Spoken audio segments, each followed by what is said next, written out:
জুমাবারের সকালবেলা এই গুরুত্বপূর্ণ সেশন আল ইমান ইনস্টিটিউট আয়োজিত এই সেশনে যারা যেখান থেকে সম্পৃক্ত হয়েছেন, আসসালামু আলাইকুম আ রহমতুল্লাহি ওবারাকাতু।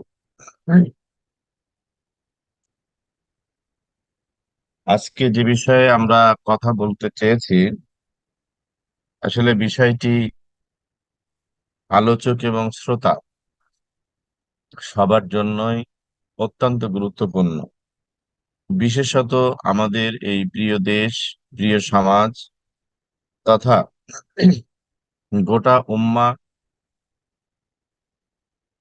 গোটা উম্মাহ যেন তাদের মুমিন জীবনের বৈশিষ্ট্য বা পরিচয়কে হারিয়ে ফেলেছে। আমাদের ব্যবহারিক বা আচরণিক বা আখলাকি দিক থেকে আমরা যে মুমিন, আমরা যে কালিমায় বিশ্বাসী, আমরা যে জান্নাতগামী মানুষ, এটি বুঝে পাওয়া, প্রমাণ পাওয়াটা আজকে বড়ই কঠিন। আমাদেরকে মুখে বলতে হয় যে লোকটি ভালো মানুষ, কিন্তু এই লোকটির সাথে একটা উল্লেখযোগ্য সময় মেশার পরেও অনেক সময় আমরা এই মন্তব্যটা বলতে পারি না, অথবা খুঁজে পাই না যে লোকটি ভালো মানুষ।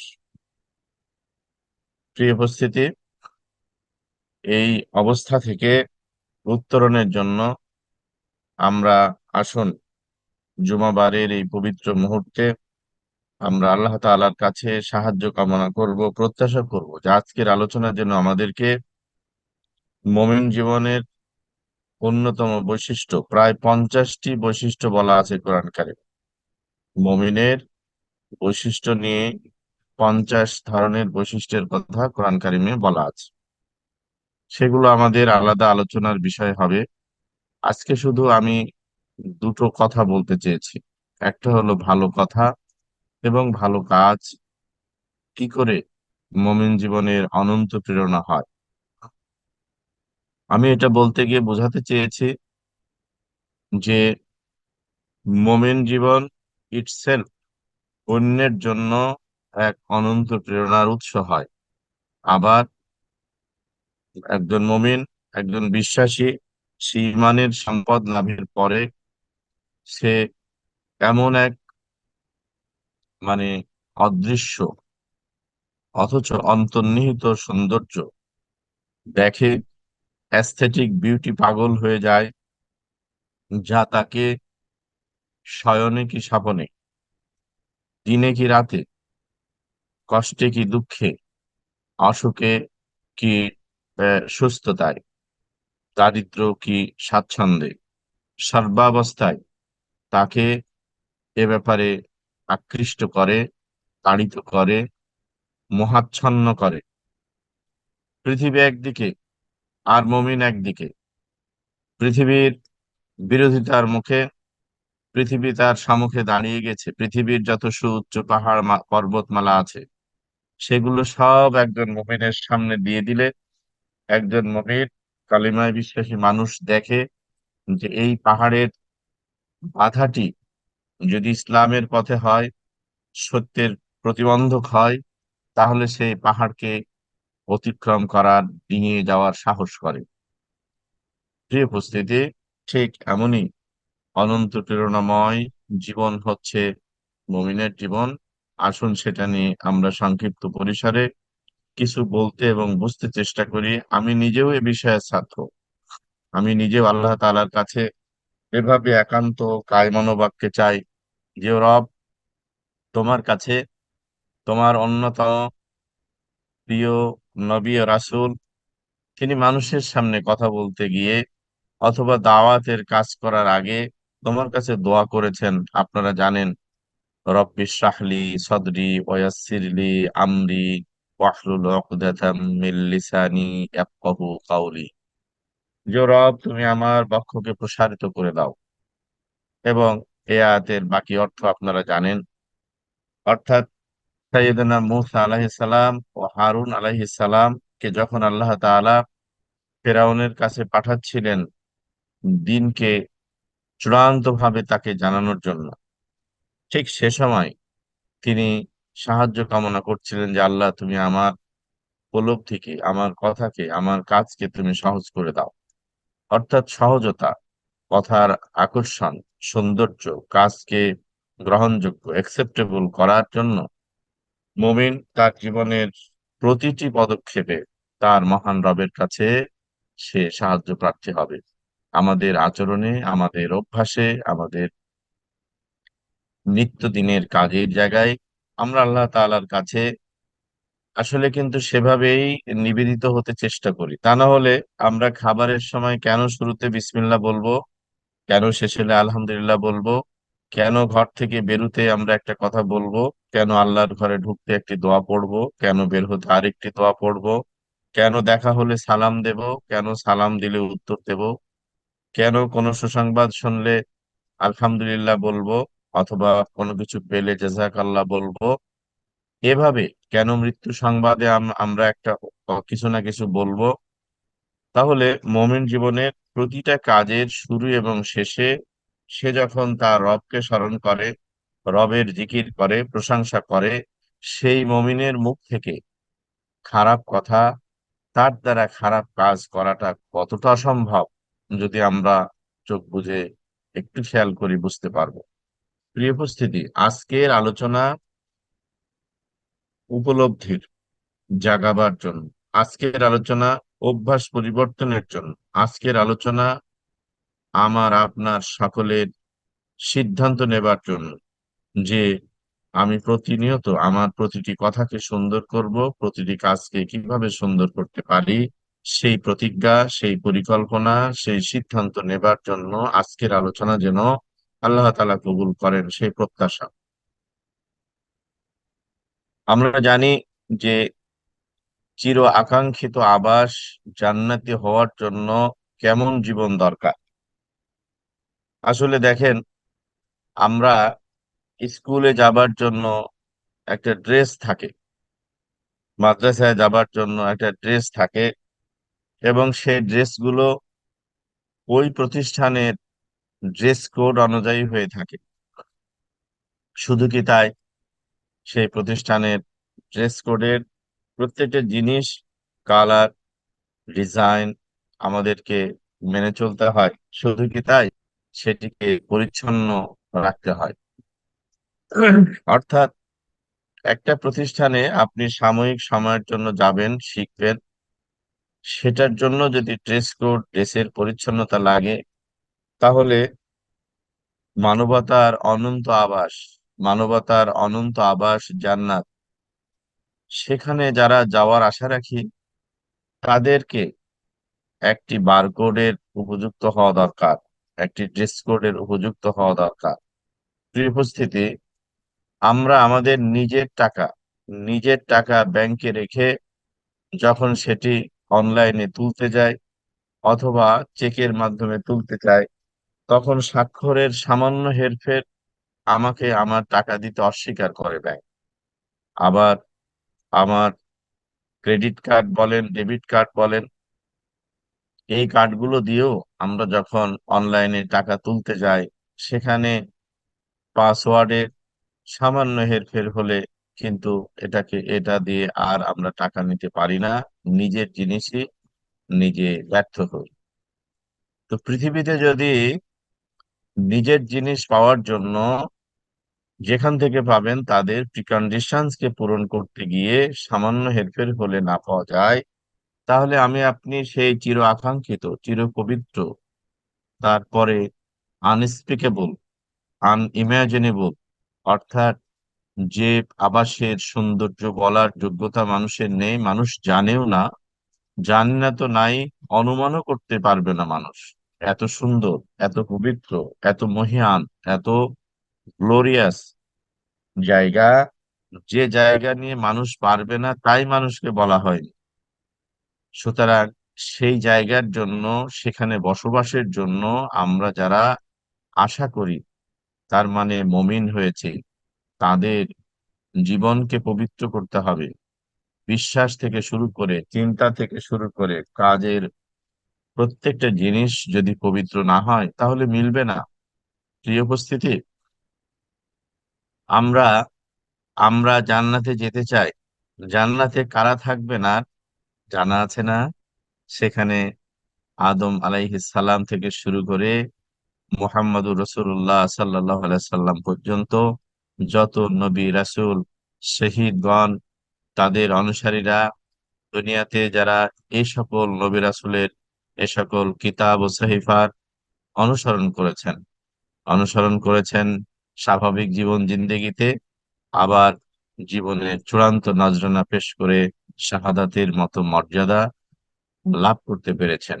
সে সমস্ত চির আকাঙ্ক্ষিত মানুষগুলোর সাথে আমি আপনি একটু জায়গা চাই আল্লাহর কাছে। আমরা একটু জায়গা চাই যে জায়গায় চেয়েছিলেন ফেরাউনের স্ত্রী আল্লাহ তাআলার কাছে, যে রব, আমাকে তোমার পাশে একটু ঘর বানিয়ে দিও। সেই পরমাকাঙ্ক্ষিত, সেই মহাপবিত্র, পরম পবিত্র জায়গায় যাওয়ার বাসনা কত পবিত্র, কত পরিচ্ছন্ন, কত মর্যাদার, কত মূল্যবান হওয়া দরকার। প্রিয় উপস্থিতি, আমি শুধু সেই চিন্তাগুলো আপনাদের কাছে বলতে চাই যে যে মুখ মিথ্যা কথা বলে, যে জিহ্বা নাড়িয়ে আমরা কদর্য কথা বলি, খারাপ কথা বলি, অশ্লীল কথা বলি, যে চোখ হারাম দেখে, যা দেখতে গিয়ে রাসূলুল্লাহ সাল্লাল্লাহু আলাইহি ওয়াসাল্লাম বললেন যে মাম্মালা আইনুহু মিনাল হারাম মালা আল্লাহু তাআলা ইয়াউমাল কিয়ামাতে আইনুহু মিনান নার। যে চোখ দিয়ে নিষিদ্ধ জিনিস দেখলো, সে চোখকে দোজখের আগুন দিয়ে পরিপূর্ণ করা হবে। নাউযুবিল্লাহি মিন জালিক। প্রিয় উপস্থিতি, আমি আপনি যদি আপনার চোখকে কন্ট্রোল করতে না পারি, তাহলে রাসূল সাল্লাল্লাহু আলাইহি সাল্লামের সেই বক্তব্য অনুযায়ী আমার চোখের কুঠুরিগুলো জাহান্নামের আগুন দিয়ে পরিপূর্ণ করা হবে। নাউজুবিল্লাহ মিন জালিক। ভাবতে পেরেছেন? যে চোখে একটা ছোট্ট বালিকণা পড়লে অস্থির হয়ে যায়, সেই চোখ যখন জাহান্নামের আগুন দিয়ে পরিপূর্ণ হবে, সে সময় আমার আপনার শরীরটা কি জান্নাতে থাকা সম্ভব? না, সম্ভব নয়। আমি সেই জায়গা থেকে বলছি যে চির আকাঙ্ক্ষিত জান্নাতগামী মানুষগুলোর জীবনে আমি অন্যদিকে যাব না। তাদের কথা এবং কাজ কতটা পবিত্র হওয়া দরকার, কতটা মানে মলিনতা মুক্ত হওয়া দরকার, কতটা পরিচ্ছন্ন হওয়া দরকার, সেটি স্মরণ করিয়ে দিতেই আজকের আলোচনা। মানুষের জীবনে ভালো কথা ও কাজের গুরুত্ব অপরিহার্যতা নিয়ে কি কথা বলা দরকার আছে? নিশ্চয় আমরা জানি যে মানুষ হিসাবে আমরা কি করি বলেন তো। মানুষ হিসাবে আমাদের জীবনের যত অ্যাক্টিভিটি আছে, যত ডিডস আছে, সেগুলোকে যদি ভাগ করেন, যে সেটার বহিঃপ্রকাশ কি দিয়ে হয়, সেটার বহিঃপ্রকাশ হয় কথা দিয়ে, অর্থাৎ জিভ বা মুখের অ্যাক্টিভিটি দিয়ে, অথবা হাত পায়ের অ্যাক্টিভিটি দিয়ে। হ্যাঁ, এর পিছনে আমার মেধা, মনন, প্রজ্ঞা সবকিছু থাকে। কিন্তু একজন শ্রমিক রিক্সা চালায়, রিক্সাওয়ালা রিক্সা চালায়, সে তার হাত পা শরীরকে, মেধা মননকে কাজিয়ে রিক্সার সিটে বসে রিক্সা চালায়। একজন ড্রাইভার গাড়ির স্টিয়ারিং এ বসে, একজন পাইলট তার আসনে বসে। একজন কৃষক মাঠে কোদাল নিয়ে অথবা ট্রাক্টরে বসে কাজ করে। একজন দোকানি দোকানে বসে সে কাজ করে, তার মেধা মনন শরীর অঙ্গ প্রত্যঙ্গ ব্যবহার করে। ঠিক তেমনি ভাবে একজন শিক্ষক, তিনি তার মেধা মনন দিয়ে তার জিভ এবং মুখকে কাজে লাগান, তার শব্দ, তার কথা, এটি শিক্ষার্থীর জন্য অপাদেয় হয়। একজন বক্তা, একজন চিন্তাশীল, একজন সায়েন্টিস্ট, সে তার মেধা মননের মানে প্রোডাক্টকে মানুষের কাছে তুলে ধরে। তাহলে একথা কি সত্য নয় যে পৃথিবীতে মানুষের যত পেশা আছে, যত কর্মযজ্ঞ আছে, যত কর্মব্যস্ততা আছে, সেগুলো মানুষ দুই ভাবে ডেলিভারি দিয়ে থাকে। সব জায়গায় মানুষের মেধা মননের সংযোগ থাকে। কিছু থাকে হাত পা শরীর দিয়ে, আপনার দৃশ্যমান অ্যাক্টিভিটি দিয়ে তারা করে থাকে।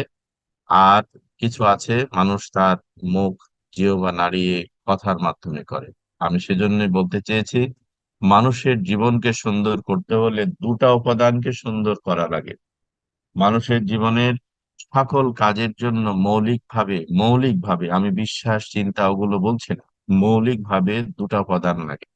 একটি হলো কথা ভালো করতে হয়, আরেকটি হলো কাজ ভালো করতে হয়। আপনি দেখবেন যত গোলমাল মারামারি অনাসৃষ্টি হয় কিসের থেকে? কথার কারণে। বন্ধুত্ব নষ্ট হয় কথার কারণে, সংসারে অশান্তি শুরু হয় কথার কারণে, গোলমাল মারামারি শুরু হয় কথার কারণে।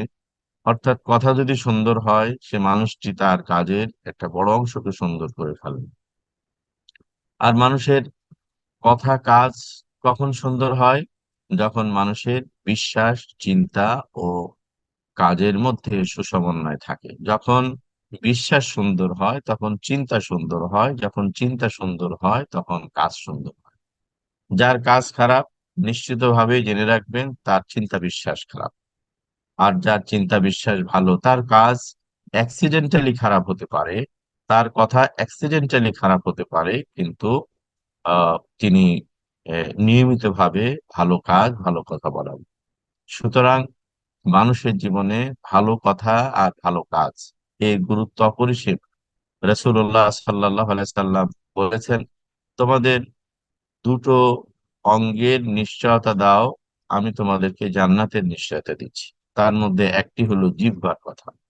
যে জিহ্বা দিয়ে তিরস্কার করো না, মিথ্যাচার করো না, গীবাত করো না, পরনিন্দা করো না, মানুষকে অপবাদ দিও না, জুলুম করো না, মানুষকে কষ্ট দিও না, এই জিহ্বা। তো নবী সাল্লাল্লাহু আলাইহি সাল্লাম জান্নাতের নিশ্চয়তার জন্য মানুষের দুটো অঙ্গের কথা বলেছেন, একটি হলো জিহ্বা। সুতরাং জিহ্বা দিয়ে আমরা কি করি? কথা বলি। শেখ সাদি রহিমাহুল্লাহ নামে একটি কথা আছে। তিনি বলেছেন যে পৃথিবীতে সব আঘাতের রেমেডি আছে, কিন্তু জিহ্বার আঘাতের রেমেডি আজও নেই। অন্য আঘাতে আঘাতপ্রাপ্ত হলে, ক্ষতবিক্ষত হলে সেটি সারিয়ে নেওয়া যায়, কিন্তু জিহ্বার আঘাতে যে ক্ষত হয় সেটি সারা জীবনেও সারা সম্ভব হয়ে ওঠে না। তিনি বলছেন যে আফসোস, আল্লাহ তাআলা মানুষের জীবকে হাড়বিহীন করেছেন, কিন্তু আফসোস মানুষ তার জীবকে তারপরেও শক্ত করে, তারপরেও এই জীবের আঘাত দিয়ে সে তার নিজকে, আপনজনকে, কাছের মানুষকে, চারপাশের মানুষকে সে ক্ষতবিক্ষত করে। সুতরাং আমরা যারা শুনছি, যারা বলছি, একটু চোখ বন্ধ করে ভাবেন তো, যে পর্যন্ত যত বন্ধু হারিয়েছেন, যত বন্ধু পেয়েছেন, সেগুলো কিসের কারণে? দেখেন সেখানে উল্লেখযোগ্য ভূমিকা ছিল কথা। আপনি এ পর্যন্ত আপনার হৃদয়কে ইবাদতে, সাজদায়, রুকুতে যতবার বিগলিত করতে পেরেছেন অথবা বিগলিত হয়েছেন, অন্যতম কি ছিল? হয় আপনি ভালো কথা, সুন্দর কথা, টাচি কথা, হৃদয় স্পর্শী কথা শুনেছেন, অথবা নিজে বলতে পেরেছেন। আপনার প্রতি আপনার জীবনে যারা সন্তুষ্ট হয়েছে, একটু চোখ বন্ধ করে দেখুন তো, তারা আপনার আচরণ এবং কথার জায়গায় তুষ্ট হয়েই তারা আপনার প্রতি আবেগ আপ্লুত হয়েছে, আকৃষ্ট হয়েছে। প্রিয় উপস্থিতি, সেই জন্য জীবন সুন্দরের জন্য প্রথমত বিশ্বাসকে, সুন্দর বিশ্বাস ধারণ করতে হয়। আল্লাহ তাআলা আমাদের যাদেরকে ইমানের নিয়ামত দিয়েছেন, আমরা মুমিন, আমরা সুন্দর বিশ্বাস তো নিয়েছি। সুন্দর নয়, সুন্দরতম, এর চেয়ে সুন্দর আর হয় না। ওমান ইয়াবতাগি গায়রাল ইসলাম দীনান ফালান ইউকবালা মিনহা। যে যে সুন্দরের মানে সাধক আমরা হয়েছি, এর বাইরে আর সুন্দর হয় না। সুতরাং কোনো মানুষ যদি ইসলাম ছাড়া অন্য কোনো বিশ্বাস চিন্তা নিয়ে সে জান্নাতের উপযোগী হতে চায়, পৃথিবীতে ভালো মানুষ হতে চায়, সুন্দর জীবন দর্শন আনতে চায়, আল্লাহ বলছেন না, যে ইসলামের বাইরে অন্য কিছুকে জীবন দর্শন, জীবন নির্বাহের নির্দেশনা মনে করতে চায়, সেটা কখনো গ্রহণ করা হবে না, কারণ সেটা গ্রহণের অনুপযুক্ত হতে পারে না। সেজন্য জীবন সৌন্দর্য, জীবনকে সুষমা এবং সুরভিত করার জন্য ইসলামের বিশ্বাসের উপরে আর কোনো বিশ্বাস নাই, সম্ভব না। আর চিন্তা, ইসলাম আমাকে আপনাকে কিন্তু বিশ্বাসের জগতেই আগে আহ্বান করেছে। আগে সব কিছুকে অস্বীকার, নালিফাই করতে বলেছে, অ্যাবসলিউটলি নালিফাই করতে বলেছে। লা ইলাহা, কোনো ইলাহ নামে কিছুই নাই পৃথিবীতে, হতে পারে না। আগে এই জায়গায় গিয়ে আমাদের বিশ্বাসের জগৎকে একেবারে খালি করার পরে বলা হচ্ছে ইল্লাল্লাহ, হতে পারে কেবলই আল্লাহ, একমাত্র আল্লাহ। সুতরাং আমরা জগতের সকল অন্যায়, শিরক, বেদাত, পাপাচারের বিশ্বাসকে বিদায় দিয়ে পরম পবিত্র যিনি সুবাহান, যিনি গফফার, যিনি সাত্তার, সে মহান রবকে ইলাহ হিসাবে মেনে নিয়েছি, রব হিসাবে মেনে নিয়েছি। শুরু হয়েছে বিশ্বাসের পবিত্রতা দিয়ে। চিন্তার পবিত্রতাকে আমাদেরকে কিভাবে শেখানো হয়েছে? ইয়াকুমুজ্জান, নবী সাল্লাল্লাহু আলাইহি ওয়াসাল্লাম বললেন, তোমরা ধারণা করা থেকে, কুধারণা থেকে, মানুষের প্রতি না জেনে না বুঝে কোনো খারাপ ধারণা থেকে দূরে থাকো।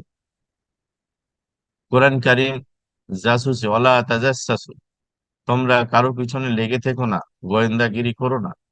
এভাবে আমাদেরকে বিশ্বাসের জায়গায় এবং চিন্তার জায়গা থেকে আমাদেরকে পুত পবিত্র করার জন্য ইসলাম শুরু করেছে। আজকে আমি শুধু বলছি, আমাদের বিশ্বাসের পরে আমাদের জীবনকে সুন্দর করতে হলে দুটো উপাদান সুন্দর হলে জীবন সুন্দর হয়ে যায় অনেকাংশে। তার একটি হলো ভালো কথা, আর একটি হলো ভালো কাজ। এ বিষয়ে আমার অবস্থানটা তো আমাকেই নির্ণয় করতে হবে। হ্যাঁ, এ কথা আমি আমাকে বলছি, আর আমি আপনাদেরকে বলছি যারা শুনছেন। আমার কথা, আপনার কথা সুন্দর করার জন্য দ্বিতীয় আর কে আছে বলেন তো? কে সিদ্ধান্ত নেবে যার আমি কটু কথা, মন্দ কথা, মিথ্যা কথা, খারাপ কথা বলবো না? আর কে বাস্তবায়ন করবে? কে আপনাকে বাধ্য করবে যে আপনি খারাপ কাজ করবেন না? যে উপস্থিতি, জীবনে আমি আপনি কত মিথ্যা বলেছি, কত খারাপ কথা বলেছি, খারাপ কাজ করেছি, সেটি আল্লাহর পরে আমি আপনি ছাড়া আর কেউ জানেন।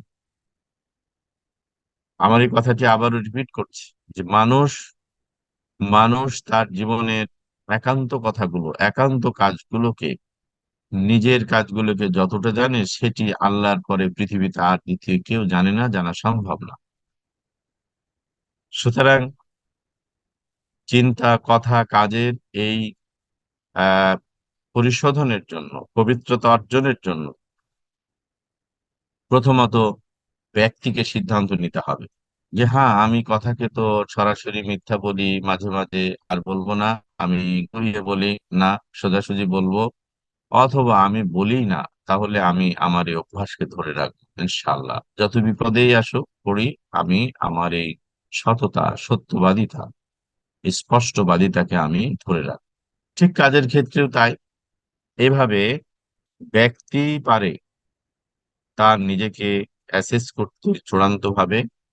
আর আল্লাহ তাআলার দয়া কামনা করে ব্যক্তি যদি তার জীবনে ভালো কথা, ভালো কাজের সিদ্ধান্ত নেন, তাহলে আল্লাহ তাআলা তার এই নিবেদিত প্রাণ বান্দাকে, মুমিনকে তিনি সহায়তা করবেন।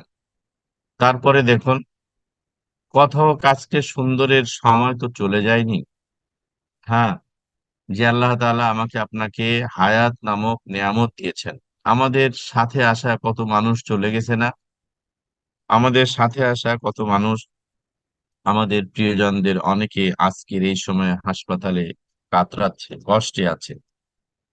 আমাকে আপনাকে তো আল্লাহ তাআলা বাঁচিয়ে রেখেছেন, সুস্থ রেখেছেন, কোরআনের ক্লাসের মতো ক্লাসে বসার তৌফিক দিয়েছেন। এই কৃতজ্ঞতা প্রকাশ করবেন না? পিছনের কাজগুলোর জন্য ইসলাম খুব সহজ পথ দিয়েছে, সেটি হলো তওবা করো। আসুন আমরা তওবা করি যে রব, কথার মাধ্যমে আমি যত ভুল করেছি, যত কষ্ট দিয়েছি, আমি তোমার সাথে সেটা তোমার কাছে ক্ষমা চাই। আর মানুষের সাথে যেগুলো করেছি, সেগুলো আমি তাদের সাথে কথা বলে সংশোধন করে নেওয়ার আজকে নয়, এখন থেকে আমি সিদ্ধান্ত নিচ্ছি, তুমি আমাকে শুধু সাহায্য করো।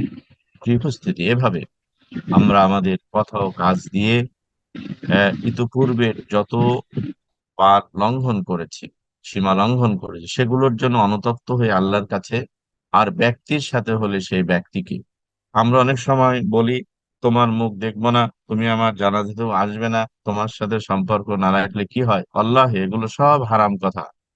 এগুলো বলবো না। আমরা যদি বলে থাকি তাহলে আজকের আলোচনার পরে তাদের সাথে সালাম দেওয়া উচিত, সম্ভব হলে কথা বলা, তাদের সাথে রাগ ভাঙানো। তারা না চাইলেও আপনি আপনার কাজটা শেষ করেন, কারণ আমার আপনার কবরের জবাব সে দেবে না, কেউ দেবে না, আমাকে আপনাকেই দিতে হবে। আত্মীয়তার সম্পর্ক রক্ষা করাটা ফরজ। সামাজিক মানুষের সাথে ভালো সম্পর্ক রাখাটা রাসূল সাল্লাল্লাহু আলাইহি ওয়াসাল্লামের শেখানো অন্যতম দায়িত্ব। সুতরাং কোনো বন্ধু না, কোনো প্রতিবেশী না, কোনো আত্মীয় স্বজন না, শরীয়তের একমাত্র শরীয়তের বিধান লঙ্ঘনের বাইরে যা হয়েছে, আমার আপনার ইগো থেকে হোক, পার্সোনালিটি ক্র্যাশে হোক, যেখান থেকেই হোক, আমরা আজকের আলোচনা থেকে যেন এই সিদ্ধান্ত নিতে পারি যে হ্যাঁ, আমি আল্লাহর সকল বান্দাকে ক্ষমা করে দিয়েছি, ও রব, সে উছিলায় তুমি আমাকে ক্ষমা করে দাও। প্রিয় উপস্থিতি, সেজন্য আমার আপনার কথা ও কাজকে সুন্দরের সময় চলে যায়নি। আসুন এই মুহূর্ত থেকে আমরা সে সিদ্ধান্ত নিই, আমাদের কথা ও কাজ যখন সুন্দর হবে, তখন আমাদের জীবনও সুন্দর হবে ইনশাআল্লাহ। আর কিভাবে তা করবেন? হ্যাঁ, এই সিদ্ধান্ত এমন বিষয় নাই যে এটি কমন আমি বলবো। এটি আপনাকে সিদ্ধান্ত নিতে হবে, নিজের মতো করে সিদ্ধান্ত নিতে হবে। এবং যেমন কাজ অসুন্দর হয় কি করে? কাজ অসুন্দর হয় আপনি কমিটেড কমিটমেন্ট রক্ষা করলেন না। যেমন ধরুন, আপনি শিক্ষক, আপনি দেরিতে গেলেন ক্লাসে, আগে আসলেন ক্লাস থেকে, ছাত্রদের পড়ানোর ক্ষেত্রে আপনার কনসেন্ট্রেশন, আপনার সামর্থ্য নিয়োগ করলেন না। এটি আপনার কাজকে অসুন্দর করবে। তাহলে সুন্দর করবেন কি করে? আপনি সময় মতো যাবেন, সময় মতো বের হবেন, আপনার সামর্থ্যের সকল সক্ষমতা দিয়ে আপনি ছাত্রকে, শিক্ষার্থীদেরকে শেখাতে চেষ্টা করবেন, তাদের সংশোধনের জন্য চেষ্টা করবেন, তাদেরকে জানাবার মানুষ করার চেষ্টা করবেন। এটা হলো আপনার শিক্ষক হিসাবে আপনার কাজ সুন্দর করার একটি প্রক্রিয়া। ধরে নেন আপনি কোনো অফিসে চাকরি করেন, অফিসে কাজের প্রতি আপনি অবহেলা করেন, তাহলে আপনার কাজ অসুন্দর।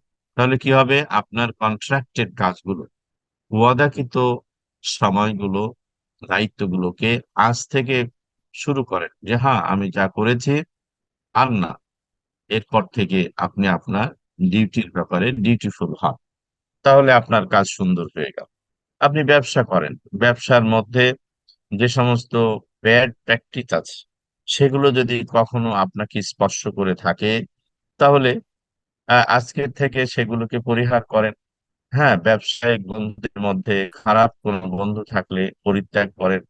আপনার প্রফেশনাল লাইফে আপনি রাজনীতি করেন, শিক্ষকতা করেন, ব্যবসায়ী হন, কৃষক হন, যে পেশায় থাকেন না কেন, আপনি ছাত্র হলেও, শিক্ষার্থী হলেও, আপনার যে সমস্ত বন্ধু আছে তাদের মধ্যে যারা খারাপ, যারা দিন মানে না, যারা নিজেদের কথা এবং কাজকে অসুন্দরের প্রতিযোগিতায় আছে, সুন্দর করতে চায় না, আপনি তাদের থেকে সরে আসেন।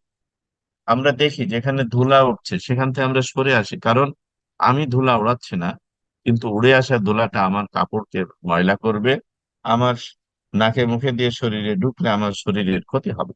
আমরা কি করি? সেখান থেকে সরে আসি। তাহলে আহ আমাকে আপনাকে কথা এবং কাজকে ভালো করতে হলে আমাদের দৈনন্দিন কর্ম পরিসরে যারা আছেন, যে পরিসর আছে, সেই পরিসরকে আহ সংশোধনের সামর্থ্যের মধ্যে চেষ্টা করা, নিজের দায়িত্বকে চেষ্টা করা সংশোধনের জন্য। আবার কেউ এমন কোনো প্রফেশন বা পেশায় আছেন অথবা চাকরিতে আছেন যে কাজটা শরীয়ত সমর্থিত নয়, আপনি এখন থেকে সেই কাজটাকে বিকল্প খোঁজেন।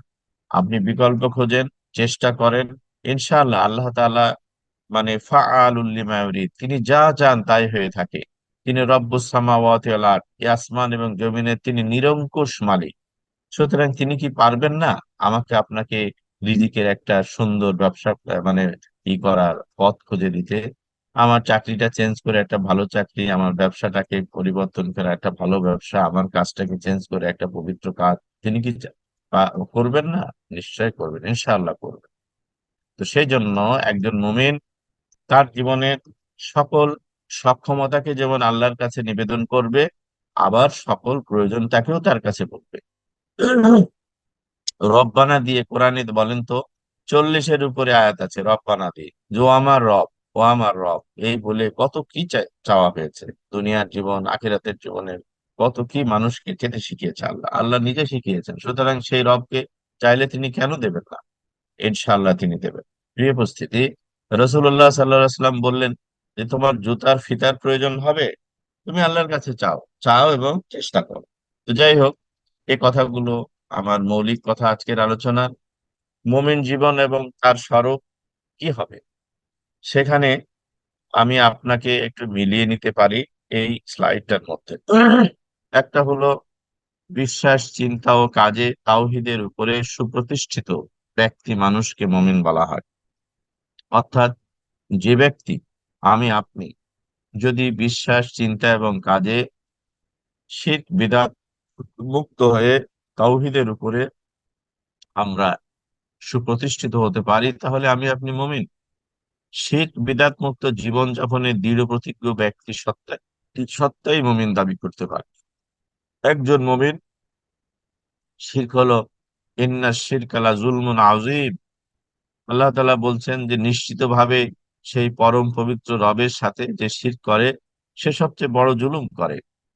আর আমাদের মহান মালিক ও খালিক, তার প্রতি জুলুম করে আমি আপনি তো মুমিন হতে পারি না।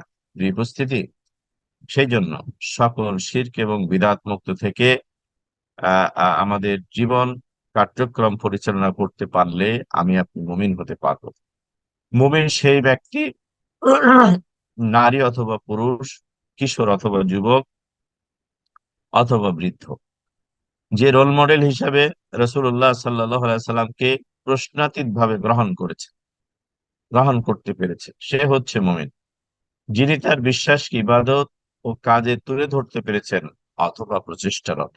মুমিন হচ্ছে তিনি যার বিশ্বাসের মধ্যে ইবাদতের তার বিশ্বাসকে ইবাদতের মধ্যে এবং কাজের মাঝে তুলে ধরতে পেরেছেন। একটু আগে আমি বলেছি আলোচনার শুরুতে যে আমরা মুসলিম, আমাদেরকে বলে দিতে হয় যে উনি মুসলিম। আমাদের আচরণে মানুষ অনুমান কমই করতে পারে আমি নামাজি। আপনি দেখেন, মাগরিবের আজান হয়, সবাই বসে থাকে, নরেনও বসে থাকে, রেনেডিকও বসে থাকে, আব্দুর রহিমও বসে থাকে। পার্থক্য কি? আজান হলো, ওরাও গেল না, আপনিও গেলেন না। তারপরে যে ব্যবসা একজন অন্য ধর্মের মানুষ করতে পারে, সে ব্যবসা, অনৈতিক যে ব্যবসা অন্য ধর্মের মানুষ করে, সেই অনৈতিক ব্যবসাও যদি নামাজি মানুষও করে, তাহলে তো কোনো পার্থক্য হলো না। যে কথা, যে ভাষা, যে অশ্লীলতাকে, যে পোশাক, বাজারে গেলে যে পোশাক আপনার আহ আহ, গির্জা বা মন্দিরে যাওয়া মানুষগুলো পড়ছে, সেই পোশাকটা কি সাজদাওয়ালা আর উপযুক্ত না হলে কিনতে পারে? আমরা কি সেখানে ভাবি? সেটি হতে পারে আপনার টি শার্ট, হতে পারে প্যান্ট, হতে পারে সালোয়ার কামিজ, হতে পারে অন্য পোশাক। অর্থাৎ আপনার পোশাক যদি আপনাকে বিশ্বাসী বলে প্রমাণ না করে, তাহলে আপনার আর অবিশ্বাসীর মধ্যে, আমার আর অবিশ্বাসীর মধ্যে কি পার্থক্য থাকলো? তাহলে আমার খাওয়া, আমার কথা বলা, আমার পোশাক পরা, আমার দায়িত্ব পালন, আমার আচার আচরণ, এই সবগুলো দিয়েই আমাকে আলাদা হতে হবে, বিশ্বাসের প্রমাণ দিতে হবে যে আমি মুসলিম। যারা আখলাক দেখে অনুভব করা যায় না, যার আখলাক দেখে অনুভব করা যায় না, তার বিশ্বাসের গভীরতা, ইবাদতের সৌন্দর্যকে, অর্থাৎ মুমিন সেই ব্যক্তি যার আচার আচরণ দেখে তার ইমানের ইমানের সৌন্দর্য বোঝা যাবে, তার ইবাদতের সৌন্দর্য বোঝা যাবে। আমরা অনেক সময়, আপনি দেখবেন সালাত পড়া দেখবেন, তার রুকু, সাজদা, তাসবিহ, আন্তরিকতা দেখবেন। আর কেউ আছে, উঠলেন, বসলেন, দাঁড়ালেন, সালাম ফেরালেন, চলে গেলেন, মনে হলো যেন একটা বোঝা নামিয়ে দিয়ে চলে গেলেন। তো ইবাদত তো বোঝানো মানো নয়। ইবাদত হচ্ছে আমার আপনার প্রাণের মনের খোরাক অর্জন। সুতরাং ইবাদত হচ্ছে আমাদের অন্যতম কাজ, যে কাজটি আমার রবের সাথে সম্পৃক্ত। সুতরাং ইবাদত সুন্দর করতে হবে, আমাদের আচরণকে সুন্দর করতে হবে। সবাই যে ভাষায় গালি দেয়, সবাই যে কথায় রেগে যায়, সবাই যেভাবে মানুষকে ডিল করে, আমি আপনি সেভাবে করলাম। ধরে নেন আমি একজন হাসপাতালের নার্স, তো আমি নার্স হিসাবে অথবা ওয়ার্ড বয়। তো অন্যেরাও যেভাবে রোগীদের সাথে আচরণ করবে, বা তারপরে মানুষের কাছে যেভাবে মানে আনডিউ টাকা পয়সা চাবে, বিহেভিয়ার করবে, আমি আপনি যদি সেভাবে চাই, তাহলে আমার আপনার মুমিন আচরণ হলো না। এভাবে আমার আপনার জীবনের যত কাজ আছে, সম্পর্ক সূত্র আছে, সব জায়গাগুলোতে আমাকে আপনাকে বিশ্বাসীর পরিচয় দিতে হবে। কোরআনের মতো আলোকময় গ্রন্থ, যা দৈনন্দিন জীবন পরিক্রমাকে আলোকময় করেছে, তিনি হচ্ছেন মুমিন। বাড়িতে ঢুকে বাড়িতে ঢুকে আপনার মাজারগামী, মন্দিরগামী, গির্জাগামী, প্যাগোডাগামী মানুষের বাড়ি আর আপনার আমার বাড়ি যদি একই থাকে, তাহলে কি তফাৎ হলো? এটি মুমিনের বাড়ি নয়। আমাদের অনেকের বাড়িতে আলহামদুলিল্লাহ, আপনার তো কোরআনের শিক্ষার্থী, আপনাদের কাছে নিশ্চয় আপনাদের বাড়িতে ছোট ছোট লাইব্রেরি হলেও আছে। সমৃদ্ধ লাইব্রেরি থাকতে হবে, সেখানে কোরআন থাকবে, হাদিস থাকবে, জীবন পরিচালনার মতো অনেক গুরুত্বপূর্ণ লেখনী আছে, সেগুলো থাকবে। সেটা নিয়ে আপনি, আপনার পরিবার যেমন উপকৃত হবে, পাশাপাশি আপনার বন্ধু স্বজন আত্মীয় যেন জানে যে না, এটি একটি মুমিনের বাড়ি, মুসলিমের বাড়ি। তার বাড়িতে মানে শোপিস আছে, ফার্নিচার আছে, ডেকোরেশন আছে, সব আছে, কিন্তু পাশাপাশি জ্ঞান চর্চা যেটিকে ফরজ করা হয়েছে, সেই জ্ঞান চর্চার জন্য একটা কর্নারও আছে। সেখানে সালাতের সুন্দর জায়গা আছে, পড়ার সুন্দর জায়গা আছে, হোক সেটা অল্প জায়গা হোক, কোনো সমস্যা নাই। সেটা দামি হতে হবে তা না, কিন্তু স্কোপ থাকতে হবে। অর্থাৎ আমি আপনি আমাদের ঘরের আহ ব্যবস্থাপনার মধ্যে, খাবারের টেবিলেও, সব জায়গায় ইমানদারের ছেলে থাকতে হবে। যেমন একই সাথে হোটেলে বা রেস্টুরেন্টে খেতে বসলাম, সবাই পেয়ে খাওয়া শুরু করলো, আর আমি আপনি যদি দোয়া না পড়ে, পরিচ্ছন্ন না হয়ে, বিসমিল্লাহ না বলে, তারপরে ছোট ছোট করে মুখে নিয়ে ভালো করে চিবিয়ে না খাই, খাবার নষ্ট করি, খাবার শেষে দেখবেন রেস্টুরেন্টে সবাই খাবার নষ্ট করে চলে আসছে, আপনি আমি চলে আসছি, যখন চলে আসবো তখন মুমিনের পরিচয় দিলাম না। কারণ রাসূলুল্লাহ সাল্লাল্লাহু আলাইহি ওয়াসাল্লাম শিখিয়েছেন, তুমি খাবে, ভালোভাবে বসে খাবে, এবং খাবার পড়ে গেলে সেটা আগে তুলে নেবে, তুলে সেটা আগে খাবে। তো রেস্টুরেন্টে, হোটেলে গিয়ে অর্ডার দিয়েছেন, বেশি হয়েছে, ভালো কথা, সেটা পার্সেল করে নিয়ে আসেন, সেটা যেন নষ্ট না হয়।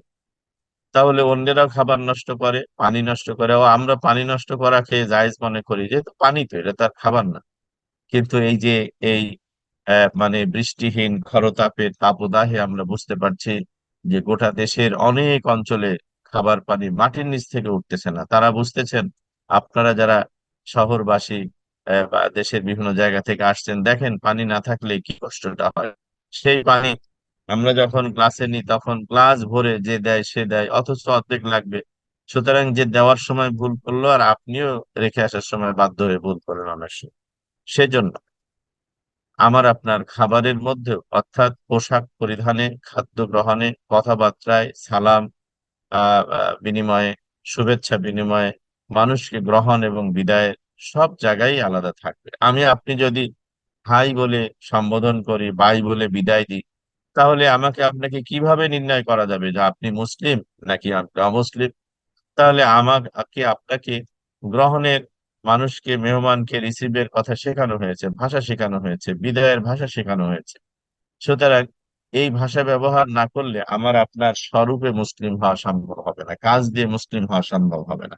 প্রিয় উপস্থিতি, আপনারা আমার কথা নিশ্চয় বুঝতে পারছেন যে কোরআনের মতো আলোকময় গ্রন্থ, যার দৈনন্দিন জীবন পরিক্রমাকে আলোকময় না করে, রিকশাওয়ালার সাথে সবাই গালমন্দ করে, আপনিও করলেন, ড্রাইভারের সাথে সবাই দুর্ব্যবহার করে, আমি আপনি করলাম, বাজারে রাস্তার পাশে বসা ছোট্ট দোকানির সাথে সবাই রাব ব্যবহার করে, আপনি আমি করলাম, এই রিকশাওয়ালা সবাই ডাকলো, আপনিও ডাকলেন, এর চেয়ে সুন্দর ডাক ছিল কিনা, করা যায় কিনা? অর্থাৎ জীবনের প্রতিটা কাজে আমাকে আপনাকে বিশ্বাসের প্রতিফলন ঘটাতে হবে। রাসূলুল্লাহ সাল্লাল্লাহু আলাইহি সাল্লাম গরিবদের সাথে কি আচরণ করেছেন, অধীনস্থদের সাথে কি আচরণ করেছেন, বন্ধুদের সাথে, আত্মীয়দের সাথে কি আচরণ করেছেন, সেটি আমাকে আপনার মধ্যে যদি প্রতিফলিত না হয়, তাহলে আমি আপনি মুমিনের স্বরূপ প্রদর্শন করতে পারবো না। আর আমাকে আপনাকে প্রতিদান দেওয়াই হবে কথা এবং কাজের বিনিময়ে। বিশ্বাস, কথা এবং কাজের আমল আখলাকের আদব আখলাকের উপরে দেওয়া হবে। প্রিয় উপস্থিতি, সর্বাবস্থায় আল্লাহ তাআলার দয়া ও ক্ষমার মুখাপেক্ষী যিনি, তিনি মুমিন। এভাবে কোরআন কারিমে প্রায় 50টা বা ততোধিক বৈশিষ্ট্য বলা আছে। আসুন একটা একটা করে আমরা মিলিয়ে দেখি। আমি আজকের আমার এই স্লাইডটা আমি দিয়ে দেব আমাদের ইমান ইনস্টিটিউটের শারফুদ্দিনের কাছে। আমি আশা করি আপনারা এই জিনিসগুলো আহ, যদি পরবর্তীতে দেখেন, আল্লাহ চাহে তো আপনারা উপকৃত হবেন। আলোচনায় আমি যতটুকু পারি বলতেছি, আল্লাহ তাআলা আমাকে যে তৌফিক দেন। আর এর বাইরে আপনাদের প্রজ্ঞা মেধা, আপনাদের যোগ্যতা দিয়ে এই জিনিসগুলো আপনারা বুঝতে চেষ্টা করবেন, মানতে চেষ্টা করবেন, তুলে ধরতে চেষ্টা করবেন। প্রিয় উপস্থিতি, আমি এই আয়াতটা আপনাদের আগের কোনো আলোচনাতেও আমি দেখাতে চেষ্টা করেছি। আমি এর উপরে বেশি আলোচনা করব না যে ভালো কথা ও ভালো কাজ কাকে বলে। সূরাতুল বাকারার 177 নম্বর আয়াতে আল্লাহ তাআলা এখানে চমৎকার ভাবে সিগনিফাই করেছেন, আমাদের লোকেট করেছেন। সেটা হলো লাইসাল বিররা আন তুওয়াল্লু উজুহাকুম কিবালাল মাশরিকি ওয়াল মাগরিবি, পূব পশ্চিমে মুখ ঘোরানোর মধ্যে কোনো কল্যাণ নাই। ওয়ালাকিন্নাল বিররা মান আমানা বিল্লাহ, আল্লাহর প্রতি ঈমান আনা এটা ভালো কাজ। ওয়াল ইয়াউমিল আখির ওয়াল মালায়েকাতি ওয়াল কুতুবি ওয়ান নাবিয়্যিন, মানে আখেরাত, ফেরেশতা, কিতাব, নবী গানের উপরে ঈমান আনা, এগুলো ভালো কাজ। আর ওয়াতাল মালা আলা হুব্বিহি, প্রিয় জিনিসকে দান করা, প্রিয় জিনিস দান করা, বেঁচে থাকা না, নষ্ট হওয়া না, অপছন্দের না, থার্ড গ্রেডের না। আপনি মানুষকে আমের সময় আম দেবেন, ভালোগুলো রাখলেন, মানে নষ্ট পোকাগুলো বা যেগুলো একটু ভালো না সেগুলো দান করলেন, এটা না। আপনার প্রিয় জিনিসটা দান করতে দেওয়া। তারপরে আত্মীয়, এতিম, মিসকিন, পথচারী, যে চায়, এ সমস্ত মানুষ, ঋণগ্রস্ত মানুষ, সালাত আদায় করা, জাকাত দেওয়া, তারপরে ওয়াদা পূরণ করা যেগুলো বলেছি, তারপরে ধৈর্য ধারণ করা, এবং ফিল বাসা ওয়াদ-দাররা ওয়া হিনাল বাস, আপনি দুঃখে কষ্টে আপনি দান করবেন, যখন নাই তখনও অল্প করে দেবেন, যখন থাকবে তখন বেশি করে দেবেন, যখন বিপদে আছেন তখনও এই করতে চেষ্টা করবেন, যখন আনন্দে আছেন তখনও করবেন। আল্লাহ তাআলা বলছেন উলাইকা আল্লাযীনা সাদাকু, ওরা সত্যবাদী। ওয়া উলাইকা হুমুল মুফলিহুন, আর ওরা তার রবের আদেশ নিষেধের ব্যাপারে তারা সচেতন, তারা মুত্তাকি। আর এই জান্নাত হলো মুত্তাকিদের জন্য, এই মহাগ্রন্থ কোরআন হচ্ছে মুত্তাকিদের জন্য। মুত্তাকির কথা বলা হয়েছে সূরা বাকারার একদম শুরুতে, বিসমিল্লাহির রহমানির রহিম, আলিফ লাম মিম যালিকাল কিতাবু লা রাইবা ফীহি হুদাল লিল মুত্তাকিন। এই কিতাব সন্দেহাতীত, এই কিতাবটি সর্বোচ্চ সত্য, এই কিতাবের সবকিছু সত্য। এই কিতাব পথ দেখাবে মুত্তাকিদের জন্য। সিয়াম পালন করেছে মাস ব্যাপী। এ মাসে শাওয়ালে যাদের 6 রোজা হয়নি, তারা সুস্থ থাকলে, সক্ষমতা থাকলে মেহেরবানি করে করে ফেলবেন। এই রোজাদারের, যার আলটিমেট টার্গেট তাকওয়ার গুণ অর্জন করা, ইবাদতের টার্গেট তাকওয়ার গুণ অর্জন করা, সেই মুত্তাকি হবার জন্য আল্লাহ তাআলা বলছেন যে এই কাজগুলো করলে, এটা আল্লাহর প্রেসক্রিপশন। আল্লাহ বলছেন যে এই কাজগুলো যারা করে, উলাইকাল্লাযীনা সাদাকু, ওরা সত্যবাদী। তাহলে আমি আপনি সত্যবাদী হওয়ার সার্টিফিকেট যদি আল্লাহ দেন, তাহলে মানুষের কাছে কি আর চাওয়া লাগবে? না। আল্লাহ যদি আমাদেরকে মুত্তাকির সার্টিফিকেট দেন, আর কারো যাচাই বাছাই লাগবে? আল্লাহ বলছেন যে ইন্না আকরামাকুম ইনদাল্লাহি আতকাকুম, তোমাদের মধ্যে তাকওয়ায় যে এগিয়ে, সে হচ্ছে আমার কাছে সম্মানিত। তাহলে আল্লাহর কাছে সম্মানিত হবার যদি কারো ইচ্ছা থাকে, কারো যদি আল্লাহর দেওয়া সার্টিফিকেটের, সত্যবাদী সার্টিফিকেট নেওয়ার আগ্রহ থাকে, কারো যদি আল্লাহ তাআলার দেওয়া তাকওয়ার সার্টিফিকেট নেওয়ার আগ্রহ থাকে, আমরা অক্সফোর্ডের সার্টিফিকেট, হার্ভার্ডের সার্টিফিকেট, মদিনা বিশ্ববিদ্যালয়ের সার্টিফিকেট, আজহার ইউনিভার্সিটির সার্টিফিকেট, ঢাকা বিশ্ববিদ্যালয়ের সার্টিফিকেট, বুয়েটের নিয়ে আমরা গর্ববোধ করি। অবশ্যই দুনিয়াতে এগুলো গর্ববোধের মতো, এ সমস্ত বড় প্রতিষ্ঠানের। আর মহান রব, যিনি, মানে আমার আপনার জগৎ সমূহের যিনি স্রষ্টা, সেই রবের কাছ থেকে, সেই খালিক ও মালিকের কাছ থেকে সত্যবাদিতার, মুত্তাকির সার্টিফিকেট নেওয়ার যাদের বাসনা আছে, ইচ্ছা আছে, তারা যেন কোরআনে কারিমের এই 177 নম্বর আয়াত, সূরা বাকারার 177 নম্বর আয়াতকে বাসায় বাঁধিয়ে রেখে একটা একটা করে পালনের চেষ্টা করে। নিজে পরিবার এবং স্বজনকে পালন করাবার জন্য যেন চেষ্টা করে। That's enough. এই আয়াতকে সামনে রেখে কাজ করে যে আল্লাহ তাআলার কাছে আমরা বলতে পারার কোনো বাধা নেই যে রব এই কাজগুলো আমি করতে চেষ্টা করেছি, সুতরাং তুমি আমাকে সিদ্দিকিনদের সাথে রাখো, তুমি আমাকে মুত্তাকিনদের সাথে রাখো। আর এই জান্নাত তো মুত্তাকিনদের আবাস, সুতরাং সেই সম্মানিত, সেই পরম আকাঙ্ক্ষিত জায়গায় তুমি আমাদেরকে স্থান দাও। প্রিয় উপস্থিতি, এই আয়াতকে সামনে রেখেই যদি আমরা করি, তাহলে ইমান কখন অনন্ত প্রেরণার উৎস হয়ে দেখা দেয়। ইমানদার হিসাবে ইমানের দাবি পূরণ করা হলে, মুমিন জীবনের পথ চলার পরিমিত জ্ঞান লাভ করলে, সকল কাজ ইখলাসপূর্ণ হলে, সুন্নাতে রাসূল সাল্লাল্লাহু আলাইহি সাল্লামকে জীবনের একমাত্র মডেল হিসেবে বিবেচনা করলে, নবী যেভাবে খেয়েছেন, যেভাবে বলেছেন, যেভাবে আচরণ করেছেন, আমিও যদি সেভাবে করতে পারি, নিজেকে জান্নাতগামী মানুষ হওয়ার স্বপ্নে বিভোর বানাতে পারলে, যেটা আমি একটু আগে বললাম বা এতক্ষণ বললাম, গতকালের চেয়ে আজকের দিনটিকে ভালো কথা ও ভালো কাজ দিয়ে সাজাতে সাজাতে পারলে, সবচেয়ে গুরুত্বপূর্ণ জিনিস, আপনাকে আমাকে অন্যের সাথে প্রতিযোগিতা করা দরকার নাই, নিজের সাথে প্রতিযোগিতা করি। গতকাল আমি সুস্থ ছিলাম, 5টা কাজ করেছি। আজকে সুস্থ আছি, আজকে 6টা কাজ করব। কালকের চেয়ে আজকের কাজ সংখ্যা যদি না বাড়ে, গতকাল আমি সালাদটা পড়েছি 5 মিনিটে, আজকে সেটা 7 মিনিট, 8 মিনিট, 10 মিনিটে পড়বো। গতবার সাজদাগুলোতে আমি জোরে জোরে তাসবিহ পড়েছি 3 বার, আজকে আস্তে আস্তে 3 বার, 4 বার, 5 বার পড়বো। গতকালকে আমি কোরআন তেলাওয়াত করেছি এতটুকু, আজকে সেটুকু বাড়াবো। গত সপ্তাহে, গত মাসে, গত বছরে আমি এমন করেছি, আগামী বছরে আমি এমন করব। এভাবে যে মানুষ নিজের সাথে নিজে প্রতিযোগিতা করে এবং তার সকালের চেয়ে সন্ধ্যাকে, গতকালের চেয়ে আজকের দিনকে উন্নত করতে যে মানুষ চেষ্টা করে, আল্লাহ তাআলা তার এই প্রচেষ্টাকে দেখেন। এবং সেখানে যদি ইখলাস থাকে, সেখানে লিদ্দিন লিল্লাহ, আল্লাহর জন্য থাকে, মুখলিসিন আলাহুদ্দিন, দিনের জন্যই যদি নিষ্ঠাপূর্ণ প্রচেষ্টা হয়ে থাকে, আর রসুল্লাহ সাল্লাহ আলাইসাল্লামের দেখানো পথে হয়ে থাকে, তাহলে আল্লাহ তাআলা আমার আপনার জীবনকে, আমার আপনার নিজের জন্য যেমন অনন্ত প্রেরণার উৎস বানাবেন, তেমনি ভাবে আমার আশপাশের মানুষগুলো আমার আপনার আচরণ দেখে আকৃষ্ট হবে। আমাকে আপনাকে আছে, শোনেন, চেষ্টা করেন, দেখেন, আমরা মানুষকে কথা দিয়ে কনভিন্স করতে চাই, আনতে চাই, অথচ আচরণ দিয়ে কনভিন্স করলে আপনার কম কথা বলা লাগতো এবং সেটি স্থায়ী হতো। আমরা কথা দিয়ে কনভিন্স করতে গিয়ে অনেক সময় পারি না বা পারি, কিন্তু আচরণ দিয়ে কনভিন্স করতে চেষ্টা করেন, দেখবেন কথা কম বলা লাগবে। এবং আচরণে আপনাকে যখন মানুষ কনভিন্স হবে, তখন কিন্তু দেখবেন সে দ্রুত হবে এবং এটার ফলাফল অনেক বেশি হবে।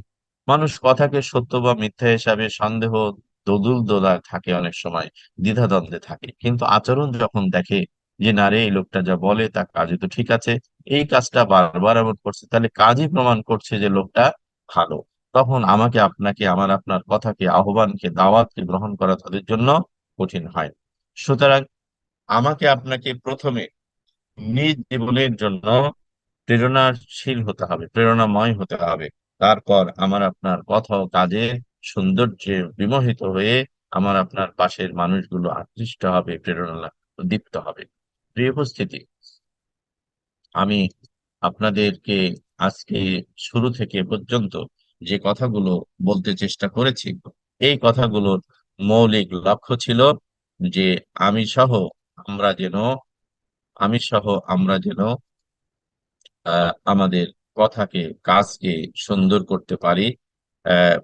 মুমিন হিসাবে ওই কথা বলি যে কথা রাসূল সাল্লাল্লাহু আলাইহি ওয়াসাল্লাম বলেছেন বা বলতে শিখিয়েছেন, ওই কাজ করি, ওইভাবে করি যেভাবে রাসূলুল্লাহ সাল্লাল্লাহু আলাইহি ওয়াসাল্লাম বলেছেন বা করেছেন। আসুন আমরা আমাদের আমাদের জীবনকে রাঙাই, জীবনকে সাজাই কোরআনের আলোকে, রাসূলুল্লাহ সাল্লাল্লাহু আলাইহি ওয়াসাল্লামের সুন্নাতের বিভাই এবং সৌন্দর্য। হাদা মা ইনদি ওয়াল ইলমু ইনদাল্লাহ। সুবহানাকা আল্লাহুম্মা বিহামদিক, আশহাদু আল্লা ইলাহা ইল্লা আনতা, আস্তাগফিরুকা ওয়া আতুবু ইলাইক। আসসালামু আলাইকুম ওয়া রাহমাতুল্লাহ।